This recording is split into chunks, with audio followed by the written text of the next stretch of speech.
Teddy, darling, would you like to come here, please? Would you like to come here? Yeah, and say hello to everybody. Oh, there you are. That's Hi, Ted. yeah. Would you like to say hello? Are you going to say? Right. Okay. And do you remember how we do this? We say hello and welcome to Pet Talk with me, Anna, and your name. Good. Okay. And so, do you remember I was telling you about our guest? Can you remember her name?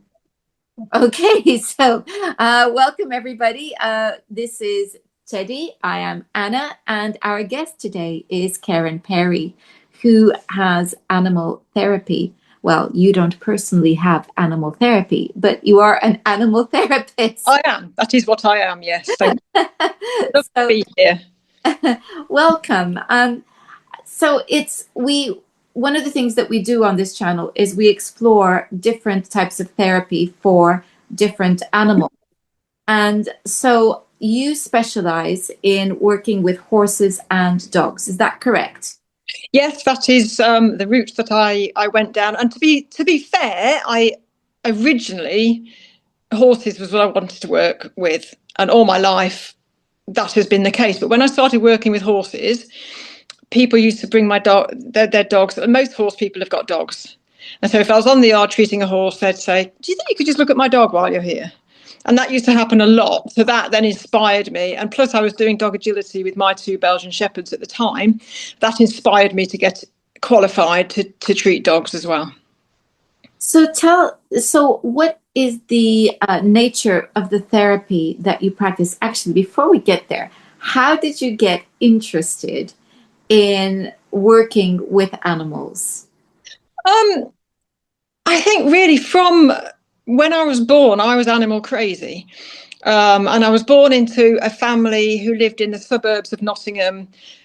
And my parents were both school teachers. You know, they were out all day. We couldn't really have pets because my parents were out all day, which obviously is the right thing to do. But I was absolutely animal crazy, and have always been that way. So I sort of spent my young years just looking at other people's animals, looking after animals, riding horses, walking dogs, just doing whatever I could until I was old enough and independent enough to be able to get my own animals. And that's really all I ever wanted to do, was work with animals. And so that's really the field that I followed. I was just very fortunate to get into it and do the job that I love. Very lucky. That I love that. I love that. There's always a story, isn't there? And Always a story. Yes. some people, it was like it was in their hearts from the word go, like you. Others, they kind of develop it as they go along. But it's always such a lovely thing to discover how people got into their wonderful work with animals. So now tell us about the nature of the therapy that you perform. So essentially, the therapy that I perform is massage therapy. And I was lucky enough to get on the first ever equine sports massage course in this country back in 1996. And then, like I say, the dogs followed shortly after because people were asking me to treat their dogs. So I took the canine massage course with the Institute of Complementary Animal Therapies down in Devon and went from there, really. And then what happens is you develop your trade. You know, you might have started with massage, but then you end up building and putting lots of other tools on top of that, really. So I trained in other things, craniosacral a little bit, fascial release, the herbs, which I do quite a lot with herbs now. And that's how you sort of build your business. And then you have something that's quite unique to yourself that you can hopefully treat quite a wide range of issues with. That's it's wonderful. And you're right, when you become a healer of one type or another, you become hungry for all the different techniques that you could learn, because Yeah. you know that it's different tools for different things and for different animals. Some don't always respond to the same treatments as others. So we've not had anyone talk about craniosacral therapy here for animals. So can you tell us about that? Because that was something that really interested me when I realized that you do that.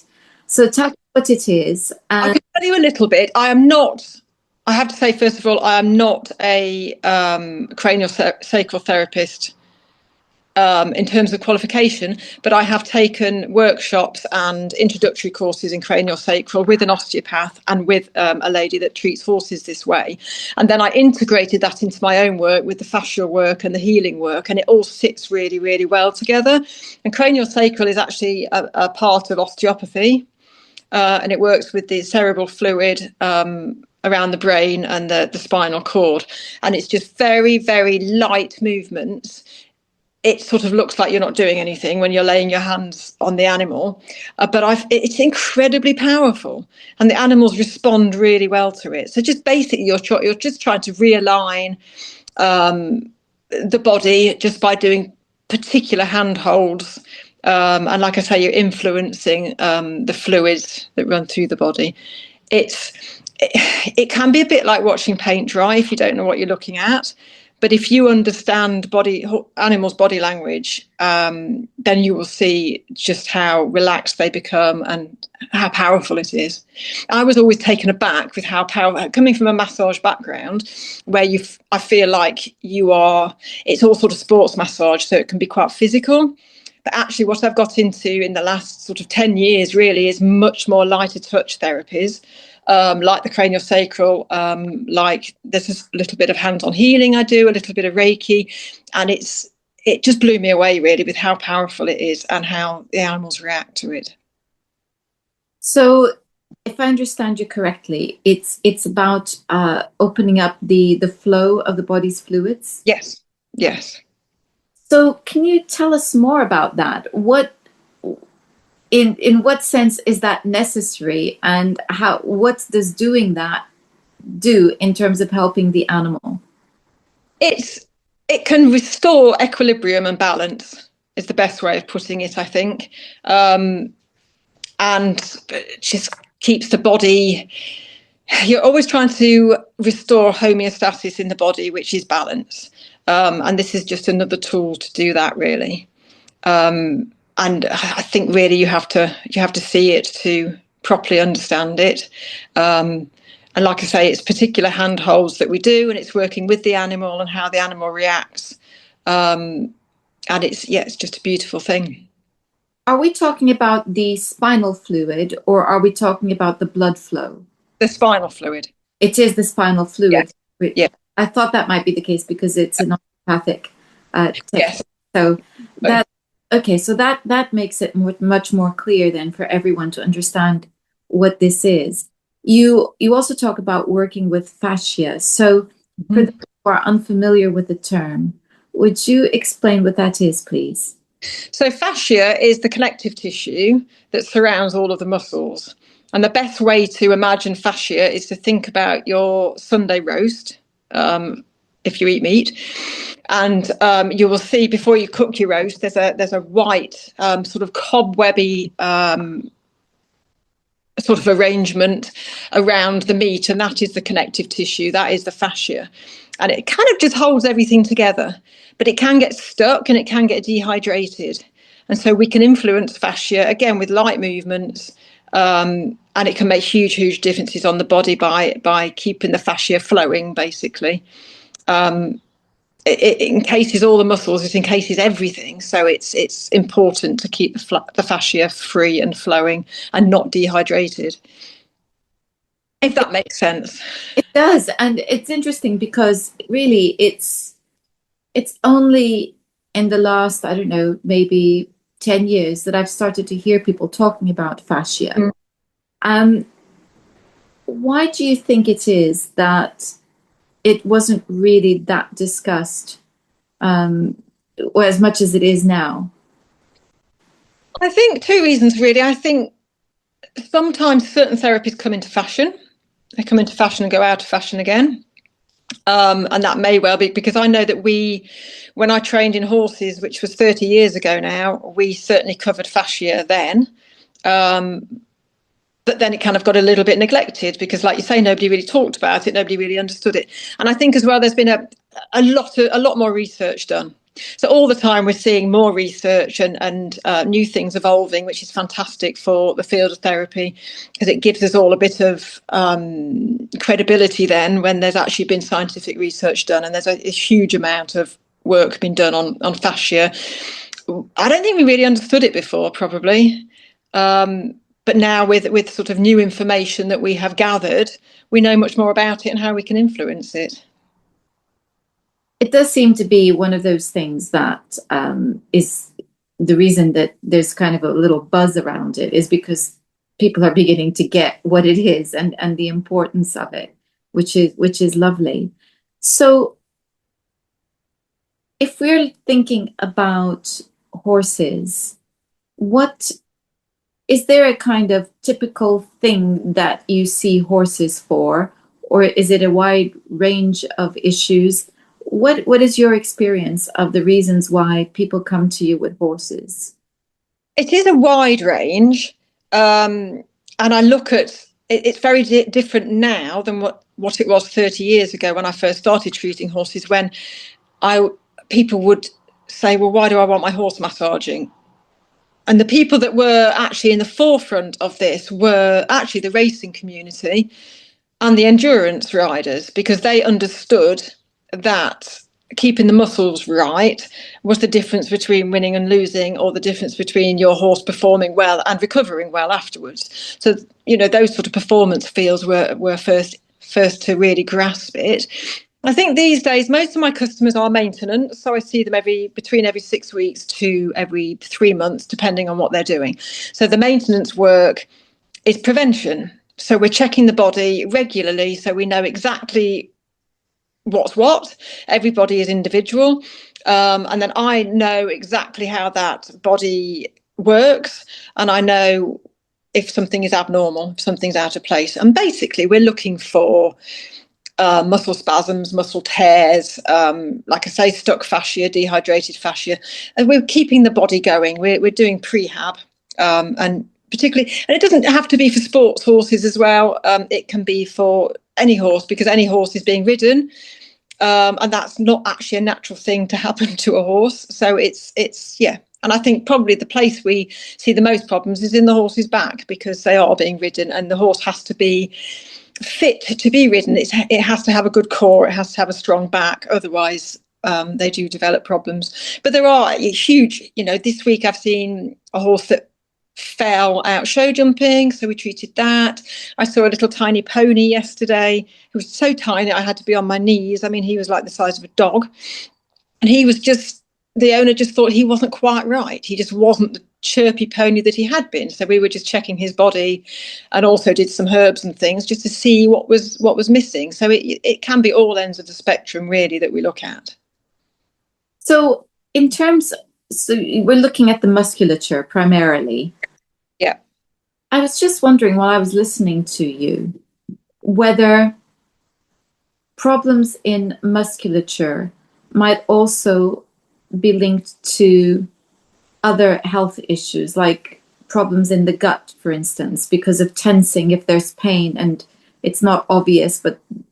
So I just wonder how you feel about that. Is that something? Oh, you're absolutely right. And the gut is actually one of my favourite subjects. And again, with the horses, I'm sorry, this is a dog podcast, but with the horses, I've actually just written an ebook all about natural gut health, really, how we can look after our horses' guts better, because yeah, it's huge. If the gut isn't right, nothing in the body is going to be right. If you've got pain in any organ, or any organ isn't working properly, it's going to affect the musculature, it's going to affect performance, it's going to affect the whole body, it's going to affect them emotionally. So yeah, the gut certainly, and keeping the microbiome balanced, and keeping the gut functioning correctly is a massive part of what I do. Absolutely. So if we come back to dogs now, Yeah. because you work with both species. Yeah. So what is the difference in terms of what people are bringing their dogs to you with, and the horses? Because obviously they're mammals, there are going to be similarities, but they're also very different. Yes. For one thing, thankfully nobody's going around riding dogs. So what is it that can throw dogs, and what are you seeing with dogs? So, and you're absolutely right. The non-riding part is the biggest difference, really. So the dog's using their body in a different way to the horse is using its body. The dog's spine is also much more flexible than a horse's spine. Their bodies are much more movable, depending on the breed, but generally they are much more flexible.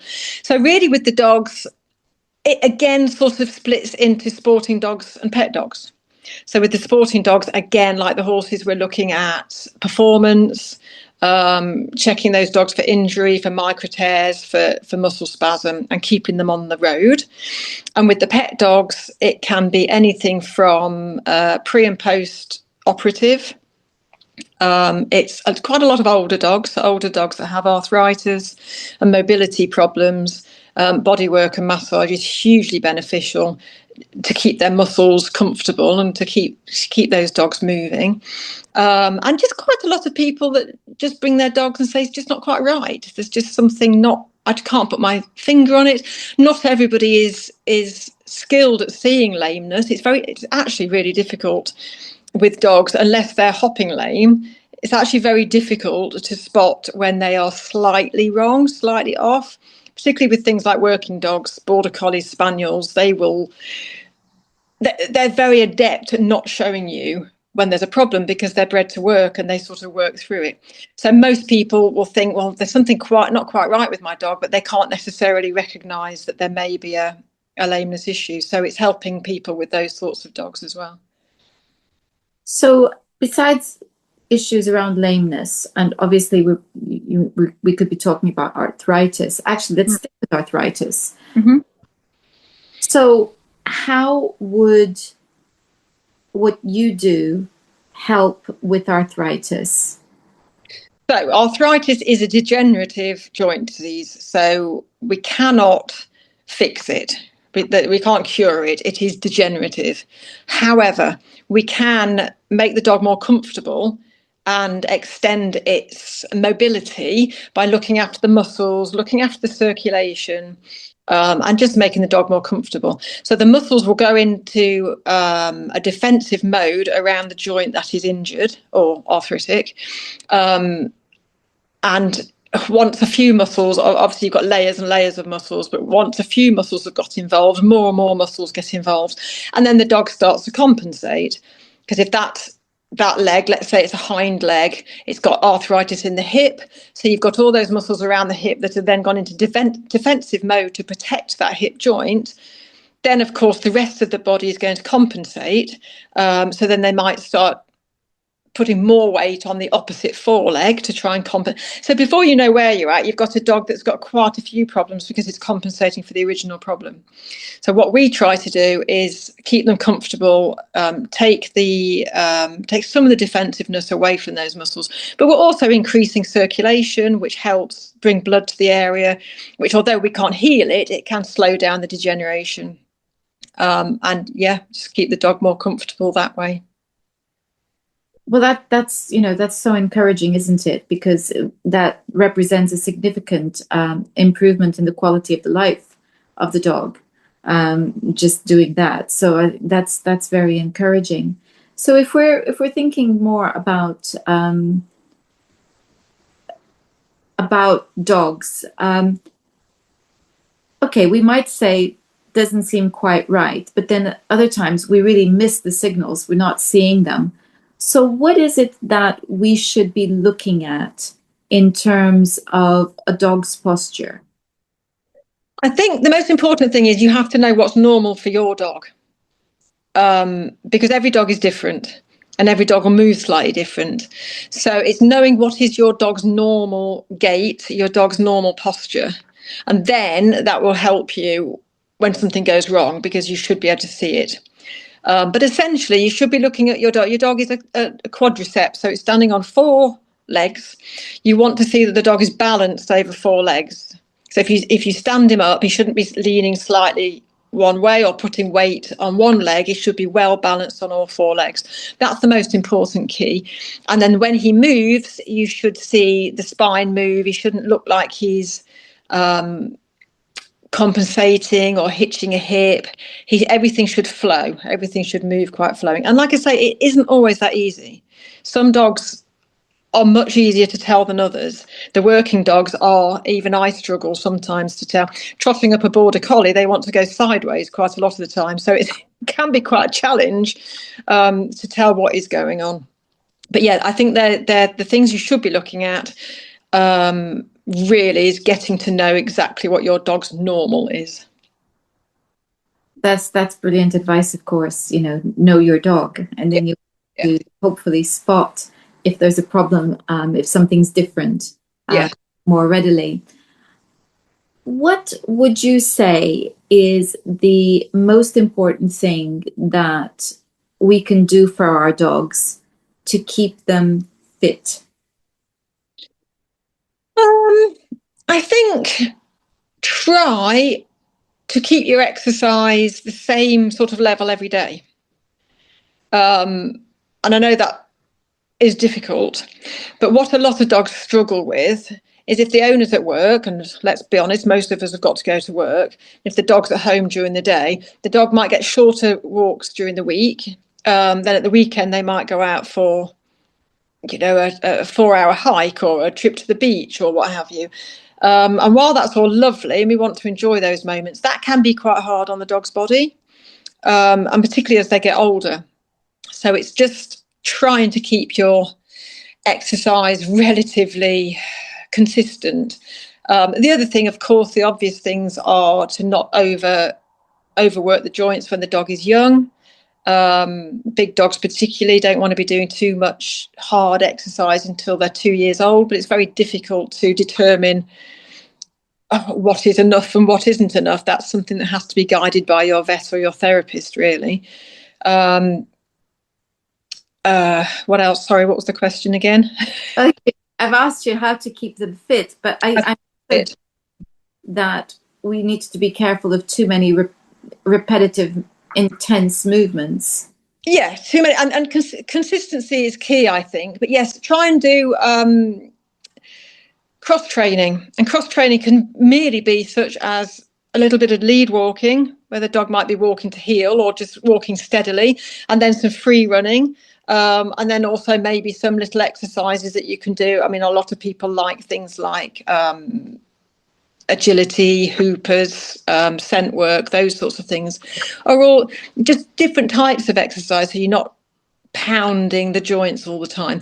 I spent quite a lot of time doing dog agility with my previous dogs, and I worked with a lot of dogs in agility, and that can be something that's very repetitive and it quickly wears the joints out. And it might be very fit dogs, but they don't last very long because they are doing the same exercises over and over again. And that is quite important that we cross train. I like that. So keep it varied. Keep it varied, Varied. different grains as well, really. And also different levels of intensity, Yeah. so that we're not constantly doing very intense movements. So that brings me to ball throwing, and that has turned into a little bit of a contentious issue. Where do you stand on ball throwing? I think you can easily be the paragon of doom, can't you, and tell people not to have any fun with their dogs at all because it ruins their joints and shortens their active working life. But at the end of the day, you also want to have fun with your dog. So I think moderation is key here, really. If you are consistently throwing a ball and the dog is running at it as fast as it can and then jumping on it and twisting, obviously, if that is a exercise that you do regularly, that is going to affect your dog's body. And we do see lots and lots of dogs that have become injured from doing that sort of activity. So it's trying to keep a balance in exercise, really. And if you're going to throw a ball, then maybe try and do it in such a way that there isn't so much impact. So maybe you to have the dog in a wait or a sit and then throw the ball and then send the dog for it. So it's not. But, again, I do sound like I'm being really miserable talking about that because it's an activity that dogs really enjoy. It is, but I think there is an issue because it's a very stimulating exercise, and sometimes people are doing it to wear their dogs out, Oh, and yes. actually what they're doing is they're hyping the dogs up instead. So we do know that there are some issues here. And then the second thing, of course, is that, as you say, there is an impact. And Mm, the fact of life, there is an impact. yeah. That doesn't stop me enjoying playing ball with my dog. As it happens, Teddy is not a big fan of ball games. He prefers scent work Yeah. by a long, long way. And yet there are times where he asks, to play ball. So what I'm what I'm conscious of is I'm actually throwing it low so that he's chasing it low without having to do any big twists and things like that. Or I might throw it in the opposite direction that he's expecting so that he has to go then and find it. So I vary it like that. And I think it it's much more fun for me as well than to always be doing the same thing again and again and again.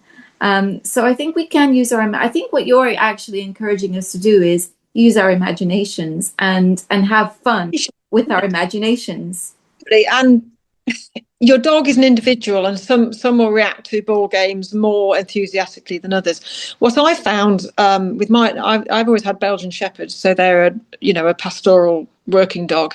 When my current dog was young, my daughter was also quite young, and so we ended up, on a rainy day, spending quite a lot of time in the house. And the sort of games, he's a very active dog, but they're the sort of dog that want to use their brains. So we could actually tire him out really quickly by hiding a sock in the house.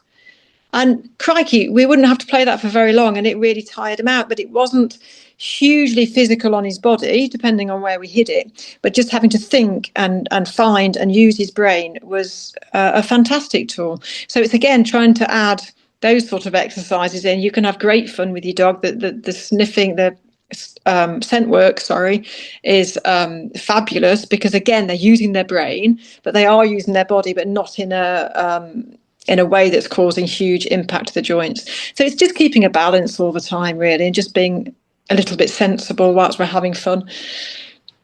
The thing about scent work also is that it's very much a part of their species. This is what they love to do. They do. So yes, and little trails that they can follow to find things. Teddy enjoys a game of hide and seek in the woods as well. So it's I think it's lovely actually, because what you're reminding us of is that if we use our imaginations, everybody has more fun, and it's also better for our dogs. So that's brilliant. What about horses? We always think of the interaction with horses being about riding the horse or show jumping and all of that kind of stuff. But what other interactions might we have with horses that they would enjoy? Well, liberty and working horses freely has become really popular over the last few years. And I do quite a lot of that with my ponies. So actually having your horse free in an arena and teaching the horse to work with you through your body work, they love it. It's like playing with them, and they get really enthusiastic about it. And it's great fun. So that's something that has really got very popular. There are people that do scent work with horses. And I know horses aren't bred to use their noses quite like dogs are, but in the wild, their sense of smell would obviously be really important because it would tell them A, where predators are, and B, where the next meal might be, where the next patch of grass or water might be. So scent work has become quite popular as well. And just taking them for a walk. I mean, because I'm big into herbs, I quite regularly take my horses for a walk down the hedgerow and see what herbs they will pick, because that is very natural for them as well. So there's lots of lovely ways to engage with them without actually riding them at all. I love that you go picking herbs with your horses. That's just brilliant. I love that. We love it. I think I was already thinking scent work with horses. That's amazing. But that's really captured my imagination. I can't think of a lovelier companion. Hopefully they're not going to be doing what Teddy would be doing, which would be urinating all over the herbs that I might want to pick. But no, fortunately, they don't do that. So I think they'd be better companions on that score. But oh wow. So thank you so much for your time today, Karen. You've given us such a lovely image to end on. And of course, the name of the game is have fun. Have fun with your horses. Have fun with your dogs, and you just use your imaginations, and then everything is brilliant. Thank you so much once again. Oh, you're very welcome. Thank you for having me on. If people want to find you, how do they do that, Karen? I have a Facebook page which is called Karen Perry Animal Therapy. Wonderful. I'll be putting a link to that in the description box. Thank you. Much. And thank you all for watching. Until next time, goodbye. Oh, and one last thing, in the description box, of course, you will also find a link to my own Substack, which every so often does feature the adventures of Mummy and Teddy. Until next time, goodbye.